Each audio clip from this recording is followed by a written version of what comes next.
Ćao, Struga Rajko, iz Budve, Crne Gore.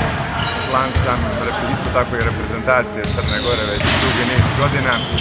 Stigao sam prije 2-3 dana u Kaštelima.